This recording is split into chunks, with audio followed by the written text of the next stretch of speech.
Hello दोस्तों, कैसे हैं आप लोग। This side your mentor Shakeel Ahmed और आपका स्वागत है एशियन एकेडमी ई क्लासेस में। तो आज हम बात करने वाले हैं इन्वेस्टमेंट फ्लक्चुएशन रिजर्व की।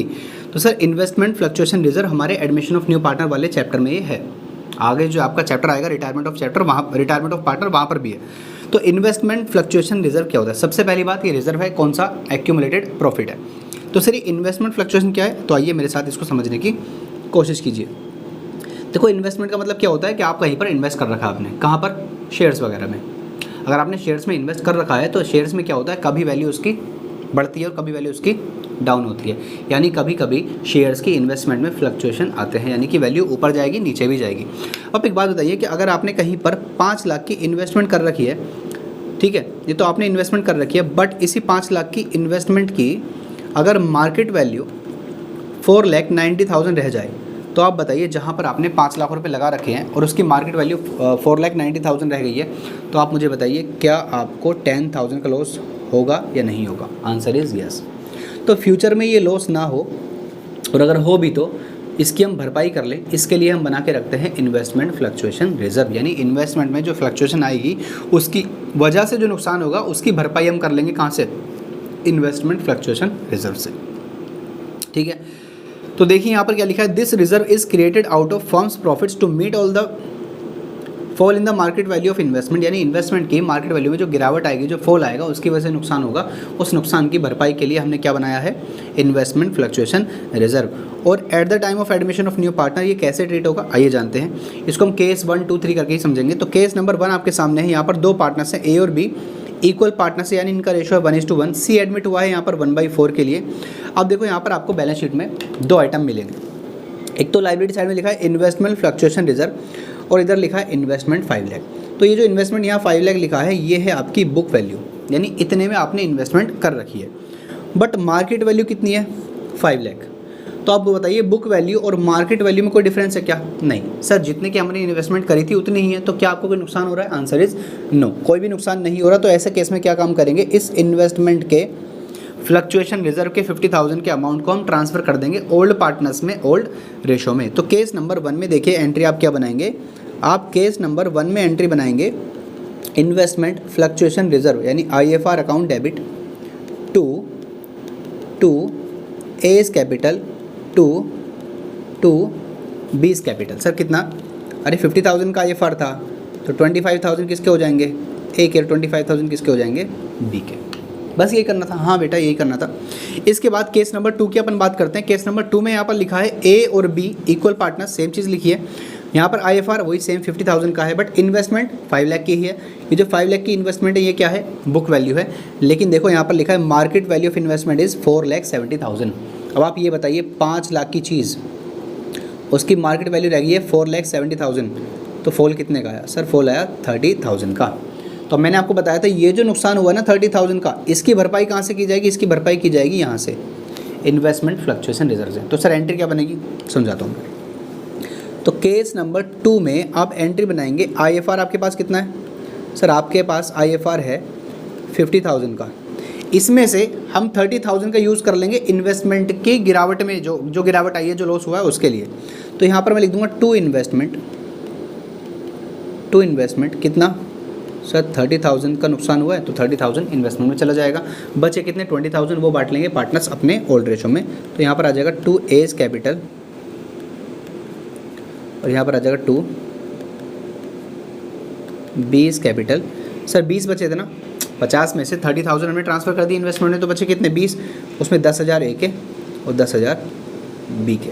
हमेशा इक्वल नहीं होता, क्वेश्चन में आपको रेशो दिया जाएगा, ओल्ड रेशो। इसके बाद हम बात करते हैं यहाँ पर केस नंबर 3 की।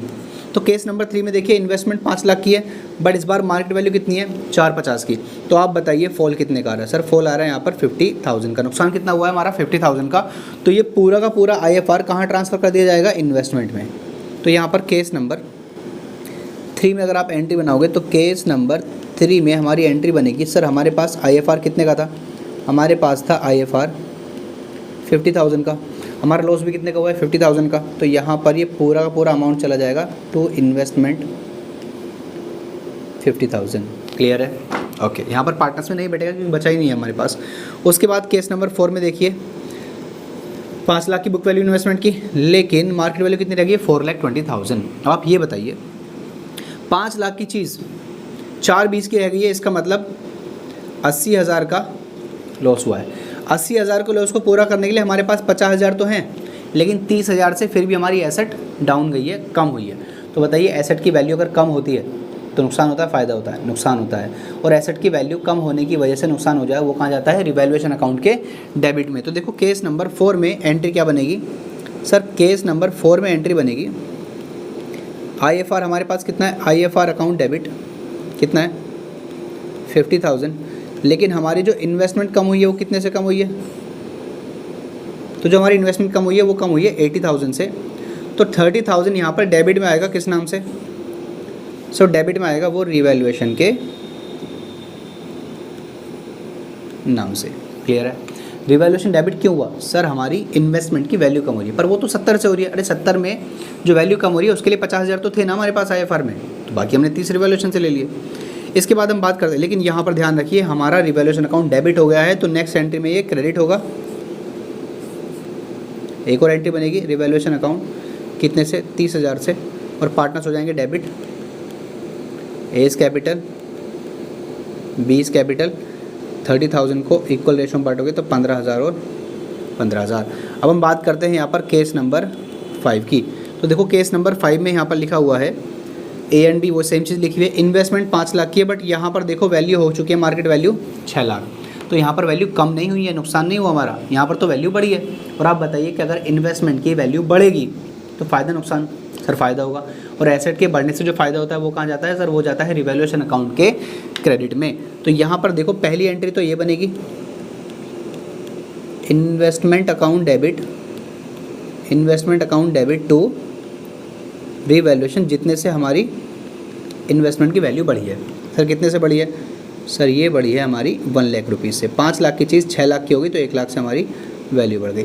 दूसरी बात सर, यहाँ पर रिवैल्यूएशन को क्रेडिट हो गया तो नेक्स्ट एंट्री में डेबिट हो जाएगा। तो नेक्स्ट एंट्री में रिवैल्यूएशन अकाउंट डेबिट हो जाएगा, यानी जो रिवैल्यूएशन प्रॉफिट हुआ है ट्रांसफ़र हो जाएगा A में और B में। तो यहाँ आ जाएगा 2 एज कैपिटल और यहाँ आ जाएगा 2 बीस कैपिटल। कितना सर? 1 लाख का रिवैल्यूएशन प्रॉफिट है, 50,000 A का और 50,000 B का। लेकिन सर इसमें IFR कुछ नहीं किया। अरे आप करेंगे ना, IFR कितने का है? 50,000 का। क्या इसका हमने कोई यूज़ किया? नहीं। तो पूरा का पूरा IFR कहाँ ट्रांसफ़र हो जाएगा? ओल्ड पार्टनर्स में, ओल्ड रेशो में। तो एक एंट्री हमारी इसकी भी बन जाएगी, और इसकी एंट्री क्या बनेगी? IFR अकाउंट डेबिट 50,000, ये चला जाएगा A में और B में। कितना? 25,000 एंड 25,000। तो यहाँ पर आकर हमने अपना इन्वेस्टमेंट फ्लक्चुएशन रिजर्व भी अपना कंप्लीट कर लिया है। तो हमने यहाँ पर सारी चीज़ें कवर कर ली हैं। अब इस एडमिशन ऑफ न्यू पार्टनर वाले चैप्टर में सिर्फ एक चीज़ बची है, that is adjustment of capital. और मैं साथ में आपको यहाँ पर क्वेश्चन भी कराऊंगा DK गोयल के और TS ग्रेवाल के ISC के। ठीक है, इंपॉर्टेंट क्वेश्चन जितने भी है मैं यहाँ पर कराने वाला हूँ। तो जल्दी से चैनल को सब्सक्राइब कर लीजिए, और अगर आपको नोट्स चाहिए तो आप टेलीग्राम का लिंक डिस्क्रिप्शन में है, वहाँ पर जाइए, वहाँ पर आपको सारे नोट्स अवेलेबल हैं। ओके, तब तक के लिए नेक्स्ट वाले वीडियो मिलते हैं, तब तक के लिए जय हिंद, जय भारत।